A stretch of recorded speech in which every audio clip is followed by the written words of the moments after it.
আসসালামু আলাইকুম, welcome to the class. আশা করি আপনারা সবাই ভালো আছেন। আচ্ছা, আপনাদের মনে কি কখনো এরকম প্রশ্ন আসে না যে কেন দিনের পরে রাত হয়, অথবা কেন রাতের পরে দিন হয়, অথবা কেন এক দেশে দিন থাকা অবস্থায় অন্য দেশে রাত হয়, অথবা কিভাবে 12 ঘন্টা দিন হয়, কিভাবে 12 ঘন্টা রাত হয়? এগুলা কি আপনাদের মনে কখনো প্রশ্ন আসে?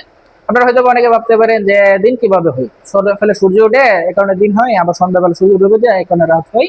আমরা অনেকে হয়তো ছোটবেলায় কথাগুলো শুনে এসেছি, কিন্তু বৈজ্ঞানিকভাবে আসলে এটা একেবারে ভুল। কিভাবে দিন হয় এবং কিভাবে রাত হয়, কেন 12 ঘন্টা দিন হয়, কেন 12 ঘন্টা রাত হয়, এটার বৈজ্ঞানিক কারণটা কি, এটা আমরা একেবারে সহজ এবং সিম্পল ভাবে দেখবো। আমরা একটু বলে দেখি, লক্ষ্য করি। এখানে আমরা একটি নক্ষত্র রেখে লিখছি সূর্য। এই সূর্য এটা হচ্ছে একটি নক্ষত্র, আর এই যে গোলাকার এটার নাম হচ্ছে পৃথিবী, এটা হচ্ছে একটা গ্রহ। এখানেই আমরা সবাই বসবাস করি। তো পৃথিবীর কোনো নিজস্ব আলো থাকে না, পৃথিবীতে সূর্যের আলো আসে এবং এই আলোর জন্যই আমরা মূলত দেখতে পারি।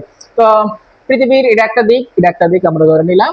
তাহলে সূর্যের যে আলোটা আছে, সূর্যের যে আলোটা আছে পৃথিবীর এই দিকে, বর্তমানে পৃথিবীর এই দিকে সরাসরি গিয়ে সূর্যের আলোটা পড়তেছে। ঠিক আছে, পৃথিবীর এই দিকে সূর্যের আলোটা পড়তেছে। এই জন্য পৃথিবীর যে এই দিকটা আছে, এই দিকটাতে বর্তমানে থাকবে দিন। আর এইদিকে সূর্যের আলোটা পড়তেছে না পৃথিবীর, আমরা ধরলাম এটা সামনের দিকে, পৃথিবীর সামনের দিকে সূর্যের আলো পড়তেছে।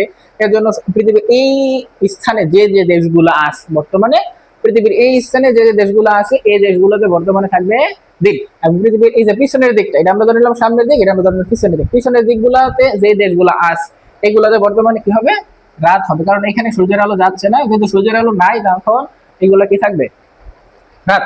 আর এই সামনের যে দিকটা আছে এটা হবে কি, দিন। তাহলে এখানে আমরা জানলাম এই দেশগুলোতে, অর্থাৎ এই স্থানে যে দেশগুলো আছে এগুলোতে দিন, এবং পিছনে যে দেশগুলো আছে এগুলোতে রাত। উদাহরণস্বরূপ আমরা ধরে নিলাম, এখন আমি ভিডিওটা রেকর্ড করতেছি বাংলাদেশ থেকে, দিনের বেলা প্রায় 2টা বাজে। আমরা ধরে নিলাম যে এই এখন বর্তমানে বাংলাদেশের অবস্থান পৃথিবী এই জায়গায়, তাহলে এখানে দিন। আর আমেরিকা কানাডা এই দেশগুলোতে বর্তমানে কি আছে, রাত আছে। তাহলে আমরা ধরে নিলাম এই অবস্থানে আছে কি, আমেরিকা কানাডা, অর্থাৎ বাংলাদেশে এখন দিন এবং আমেরিকা কানাডাতে বর্তমানে কি আছে, রাত আছে। এবং আমরা জানি যে এখন দিন আছে, কিছুক্ষণ পরে এই দিন হয়ে যাবে রাত, আর আমেরিকা কানাডাতে রাত হয়ে যাবে কি দিন। এটা কিভাবে হয়, আমরা জানি পৃথিবী, এটা হচ্ছে পৃথিবী, পৃথিবী তার নিজ কক্ষপথে প্রতিনিয়ত ঘুরে, প্রতিনিয়ত এটা এভাবে ঘুরতেছে। অর্থাৎ পৃথিবী তার নিজ কক্ষপথে প্রতিদিন একবার ঘুরতে সময় লাগে প্রায় 24 ঘন্টা। প্রতিদিন একবার ঘুরতে সময় লাগে প্রায় 24 ঘন্টা। তো এখন এই যে পৃথিবীর এই অবস্থানটা, পৃথিবীর অবস্থানটা সূর্যের দিকে আছে, এর জন্য এখানে দিন আছে। তো এই অবস্থানটা ঘুরতে ঘুরতে ঘুরতে ঘুরতে ঘুরতে ঘুরতে এখানে চলে যাবে, এবং এই জায়গাটা ঘুরতে ঘুরতে ঘুরতে ঘুরতে এখানে চলে আসবে। তখন এই যে অবস্থা, এই যে জায়গাটা, এই জায়গাটা এখানে আসবে এবং এই জায়গাটা যাবে পিছনে। অর্থাৎ তাহলে এই জায়গাটা যখন এখানে আসবে এখানে হয়ে যাবে দিন, আর এই জায়গাটা যখন পিছনে যাবে এখানে হয়ে যাবে রাত। আর এই যে স্থান থেকে এই স্থানে এটা ঘুরতে সময় লাগবে 12 ঘন্টা। পুরাটা ঘুরতে সময় লাগবে 24 ঘন্টা পাই।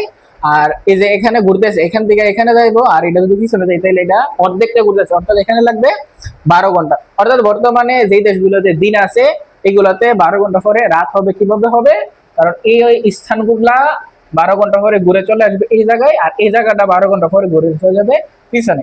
আর যেটা পিছনে চলে যাবে ওইখানে সূর্যের আলো পৌঁছাবে না, এজন্য ওইখানে হবে রাত।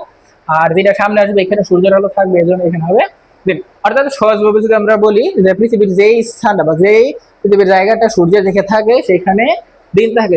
আর এই স্থানে যে দেশগুলো আছে বর্তমানে এখানে দিন আছে, আর পিছনের যে দেশগুলো আছে বর্তমানে এগুলোতে রাত আছে। তো পিছনের এই জায়গাটা ঘুরে সামনে আসতে এবং সামনে জায়গাটা পিছনে যাইতে সময় লাগবে 12 ঘন্টা। অর্থাৎ 12 ঘন্টা পরে এই দেশগুলোতে হয়ে যাবে দিন।